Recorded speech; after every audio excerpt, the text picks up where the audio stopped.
Speaker sir, మొదటి ప్రశ్నకు సమాధానం చెప్తూ డాక్టర్ ఎన్టీటీపీఎస్ నుంచి వెలువడే fly ash pollution MOEF minister of environment and forest and AP pollution control board నిర్ధారించిన స్థాయి కన్నా స్వల్ప అధికంగా ఉన్నమాట వాస్తవం సార్. రెండో ప్రశ్నకి అవునండి, 25/11/2024 విజయవాడ పొల్యూషన్ కంట్రోల్ బోర్డు ప్రధాన కార్యాలయంలో జరిగిన మీటింగ్లో 3 నెలల లోపు ఉల్లంఘనలు సరిదిద్దడానికి 10/1/2025 కొన్ని ఆదేశాలు జారీ చేయటమైనది. మూడో ప్రశ్నకి సమాధానం, ప్లాంట్లో ఉన్న ESPలు మరియు ఫ్లై యాష్ తొలగింపు వ్యవస్థలను, యాష్ హ్యాండ్లింగ్ సిస్టమ్ను, బూడిద నిర్ధారణ వ్యవస్థలను ఇంప్రూవ్ చేయడానికి ఏపీ జెన్కో చర్యలు చేపట్టడం జరిగింది సార్. మన డిపార్ట్మెంట్కి అదేవిధంగా కాంట్రాక్టర్ ఏ విధంగా పెడితే ఆ విధంగా రోడ్డు మధ్యలో పోల్స్ వేయటం, డ్రైన్స్లో పోల్స్ వేయటం, ఇవన్నీ కొన్ని చోట్ల మేము కూడా గుర్తించాం. దాన్ని ఇమీడియట్గా తక్షణమే అది ఏ విధంగా చేయాలనేది కూడా తప్పకుండా చేస్తాం అధ్యక్ష. అదేవిధంగా ఇందాక చెప్పినట్లు ఎత్తు తక్కువ చెట్లు వేస్తూ ఉన్నాం సార్. ఈ మధ్యకాలంలో ఎక్కడ కూడా ప్రమాదాలకు గురి కాకుండా మరీ ఎక్కువ హైట్ పెరిగే చెట్లు వేయటం వల్ల ఈ వర్షాలు వచ్చినప్పుడు ఆ చెట్లు ఇరిగి పట్టడం, దానివల్ల యాక్సిడెంట్స్ జరుగుతాం, ఇవన్నీ రకరకాల కారణాల్లో ఇబ్బంది పడుతూ ఉన్నారు. అందుకని అవన్నీ కూడా ఎత్తు తక్కువ ఉండే చెట్లు కూడా వేస్తూ ఉన్నాము. అదేవిధంగా కొన్ని ఓన్లీ 33/11 kV లైన్స్ ఇవే ఆ పరిధిలో ఉన్నాయి సార్. మిగతా HD లైన్స్, ట్రాన్స్కో లైన్స్ వచ్చేసరికి పొలాల్లో కొండ ప్రాంతంలో వేస్తున్నాం కాబట్టి అక్కడ ఇబ్బంది లేదు. ఇట్లాంటివన్నీ కూడా ఎమ్మెల్యేలు ఇద్దరు చెప్పినట్టు ఏ విధమైన ఇబ్బంది లేకుండా ఒక క్రమబద్ధీకరణలో ఇబ్బంది లేకుండా చేస్తామని చెప్పి సభ ద్వారా మీకు ఎమ్మెల్యేలకు తెలియజేస్తున్నాం సార్.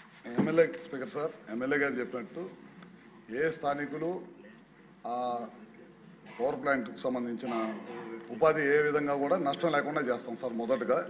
రెండోది సభ ద్వారా ఎమ్మెల్యే గారికి చెప్తా ఉన్నాం సార్. డాక్టర్ NTPS మరియు చుట్టుపక్కల పరిశ్రమలు రావడం వల్ల, చుట్టుపక్కల 10 కిలోమీటర్ల పరిధిలో పరిశ్రమలు రావడం వల్ల పొల్యూషన్ దోహదపడుతుంది సార్. అక్కడ 7 గ్రామాల ప్రజలకి కొంత మేరకు పొల్యూషన్ వల్ల ఇబ్బంది పడుతున్నమాట గుర్తించాం సార్. మనం ఏపీ పొల్యూషన్ అధికారులు NTPS పరిసర ప్రాంతాల్లో 3 చోట్ల ఇప్పుడు పొల్యూషన్ స్టేషన్స్ ఏర్పాటు చేసి మానిటరింగ్ చేస్తూ ఉన్నాం సార్. అక్కడ పొల్యూషన్కి గల కారణాలు కూడా ఇందాక ఎమ్మెల్యే గారు చెప్పినట్టు 30-40 సంవత్సరాల క్రితం కట్టిన 6 యూనిట్లు, 210x6 యూనిట్లు 1260 మెగావాట్లు ఉంది సార్. అక్కడ అవన్నీ కూడా పాతబడిపోయినాయి. వారికి మళ్ళీ కేంద్ర ప్రభుత్వం దాదాపు 2030 దాకా వాటిని పనిచేసుకోవడానికి అనుమతి ఇచ్చింది సార్. దాన్ని అన్నింటిని కూడా రిపేర్ చేయించి దానికి ఏ విధమైన కాలుష్యం నియంత్రణ మండలి సలహా సూచనల మేరకే అవన్నీ కూడా చేస్తూ ఉన్నాం సార్.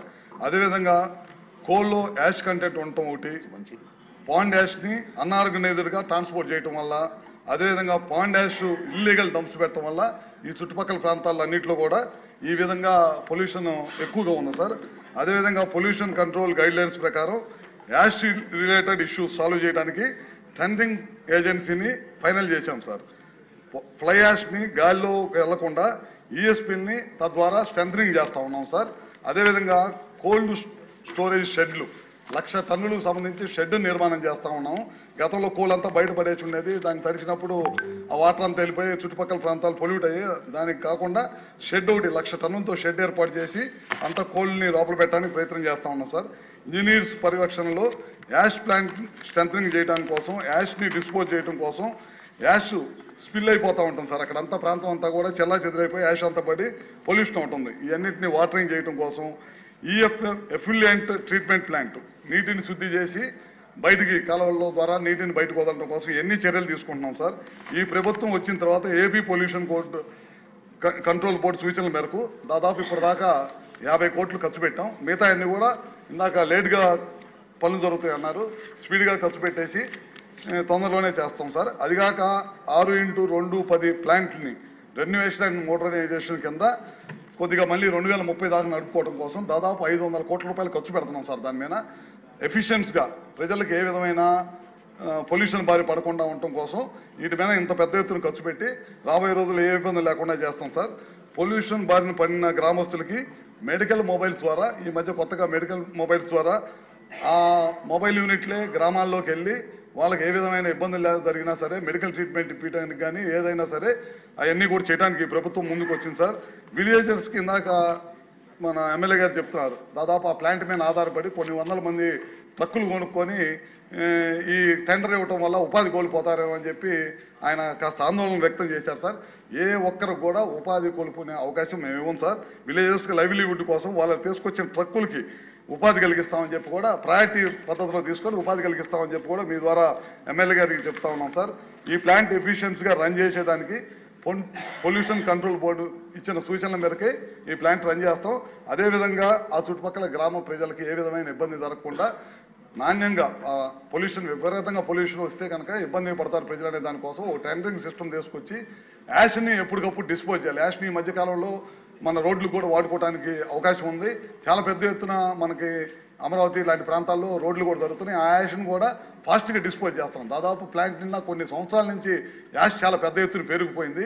దాన్ని ఒక ఆర్గనైజ్డ్ మెథడ్లో క్లీనప్ స్టార్ట్ చేయడం కోసం ఆ ప్లాంట్ నాణ్యమైన విద్యుత్ తయారు చేయడం కోసమే ఈ ప్రయత్నాలన్నీ చేస్తున్నామని చెప్పి సభ ద్వారా మీ ఎమ్మెల్యే గారికి దృష్టికి తీసుకొస్తున్నాం.